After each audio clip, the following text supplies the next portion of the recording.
Father, Son, and Holy Spirit. Amen. Please be seated.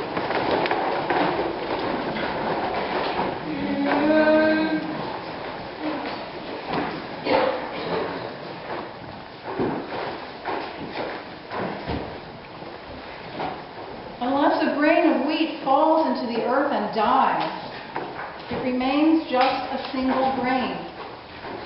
But if it dies, it bears much fruit. These words of Jesus seem particularly apt for us at St. Matthias, where eating and feeding are such a vital part of who we are as a community and as our part of our presence and our identity in the wider community. We know food here. We all know that bread comes from flour and yeast, that apples grow on trees, that wine comes from grapes on a vine. We all know where hamburgers and bacon come from, whether or not we like to think about that too much. A couple of summers ago, I worked at the Samaritan Women Farm. This is a 23-acre farm in the city just east of Catonsville. Some school kids came one day as part of their summer camp to help us water the crops and harvest whatever was ready. This was a real up-close and personal way for them to see where salads come from. And I'll never forget a little girl about 6 or 7 years old plucking cherry tomatoes from the vine and eating them with great gusto. She was having such fun. She had never seen a tomato on the vine. She confided in me that she thought tomatoes came from cans. This was indeed a revelation to her and to me. It showed in the amazement on her face and her joy in eating this fruit. Her perception about tomatoes was changed for the better and forever. Changing perceptions is what Jesus is all about. It was his constant mode of operation. He was always pointing his listeners to think about other possibilities. He was always working to shift and to expand people's views of the world. He was always trying to describe for them what the kingdom of God is like, helping people to see it's very near them, but also that it is very hard to describe. Our language isn't really adequate to describe God. So Jesus used metaphors and parables so his listeners could hear him in a context they could connect to their daily lives. Since they lived in a farming society, the Bible is full of stories that have themes of agriculture, wheat and grapes, sowing and harvesting, bread, wine, and water. Jesus also pointed to a deeper truth that lies just beneath the surface of our daily lives, of theirs and ours. Jesus always wants his disciples to go deeper. Unless a grain of wheat falls into the earth and dies, it remains just a single grain, but if it dies, it bears much fruit. The deeper truth is that food and eating are daily reminders of our own humble mortality and the cycle of life, death, and new life. We must eat to keep from starving. And in order for us to eat, other creatures, the insects that do the work of pollination, the plants and vines that bear the fruit, animals, they must die. Some 7,000 grains of wheat must fall for about a pound of flour that goes into a loaf of bread. And the depth of every single one of those grains yields great abundance It yields food for eating.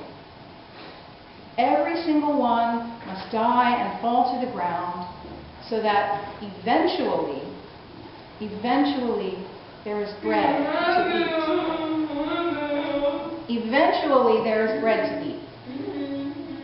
In between each grain dying and falling and the bread that is produced as a result is a long process that is deeper and unseen. That is all of the work that happens in the soil. The soil is like an underground workshop. There's plant debris and microbes and water and oxygen. They're all at work so that what has died and fallen into the ground can be transformed, can grow up, can live and feed, and eventually die again. That delicate time in between a seed falling into the soil and that first green sprout that we look for with such anticipation at this time of year, that in-between time requires patience and trust and ongoing care. Any gardener or farmer will tell you that. Another deeper truth, perhaps a metaphor for us to consider, is that life consists of 1,000 little grains that must fall to the ground, thousands of little deaths,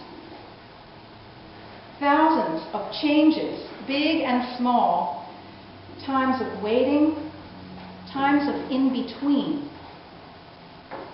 times when we are faced with a future that is different from the one we once knew or the one we expected to happen. One of my professors at Loyola taught a wonderful course, I thought it was wonderful, called Loss and Bereavement. He said, change equals loss equals grief. Change equals loss equals grief.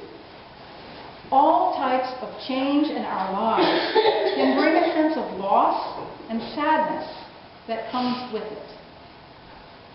And yet this is where the potential lies for the deeper and unseen work of transforming those little deaths in our life into new life.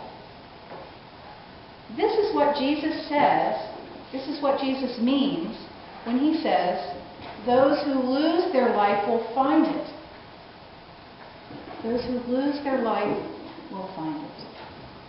This deeper and unseen work happens in the soil. Now, I don't mean to be a Debbie Downer. I don't mean for us to look at life through gray-colored glasses. And I don't mean for us to focus on all of the bad things that happen. Quite the opposite. Like the grain of wheat that must fall and die in order to produce new life, we all can begin to look at changes in our lives from a new perspective. This doesn't diminish the fact that change is hard and that death hurts. But seeing another perspective, which is this: change equals transformation equals new life.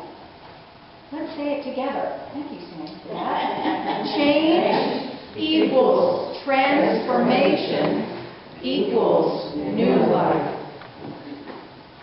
As any farmer or gardener will tell you, this takes patience and trust and ongoing care. And very often, that work is being done under the soil, and there's another element that goes along with it. With transformation, there is instability. All processes that involve change and transformation will involve a period of instability. Are there any engineers in the room? Okay, well, Take my word for it. Transformation, instability. Transformation comes with a period of instability. It feels to me as if we here at St. Matthias are now in a period of germinating in the soil. We are lying low. We are letting the energy and nourishment that we can absorb from the past to shape our future. We can learn from the instability. And we can let the parts that no longer give life fall away. I would be remiss in my role as your priest if I did not speak the deeper truth that Anne's departure and my arrival are significant changes in the life of this parish. I would be remiss if I did not speak the deeper truth that Anne's departure has brought sadness, grieving, and a sense of loss for the years that you all had together. Your relationship with Anne as your pastor and priest and spiritual guide has only just recently fallen to the ground.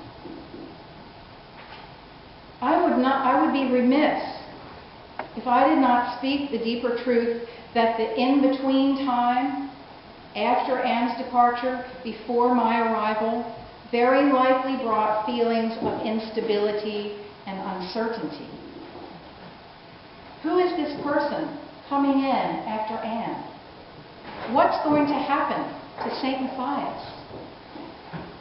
There's been a lot going on at the deeper levels. There is life and letting go in the soil here. This is a natural part of the cycle of life, of our lives and of a church life. Now that I have been here as your priest for 1 month, we have begun to get to know each other, and I hope that you feel, at least a small measure of instability easing. Certainly it is not gone. We could not expect that. We are still in the very early stages of our relationship. It's a critical stage where the unseen and the life-giving work that takes place in the soil, the underground workshop, can happen. And I don't think we can ignore that it is happening as we enter into Holy Week, the darkest and yet the most transformative time in the life of Jesus and his followers and the body that is the Christian church.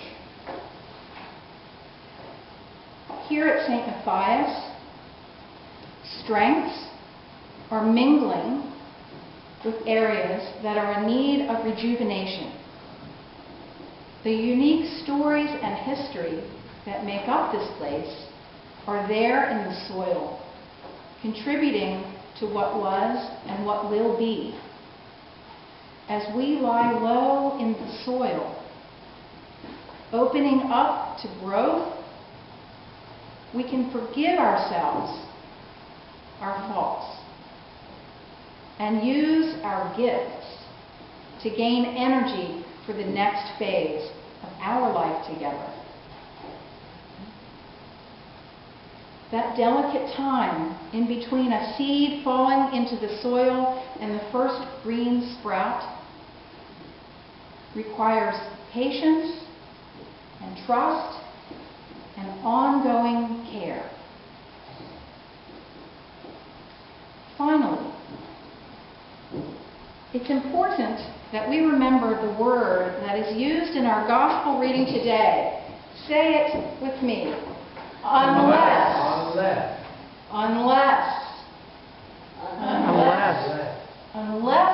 a grain falls to the ground, unless a grain falls to the It is conditional, and it is a call to action. None of this change and transformation and growth happens passively. So I invite everyone, those who are here and those who are not here today, till the soil with me as God calls us all to do. And together, let's see what we can plant and what we can sow. Amen. Amen.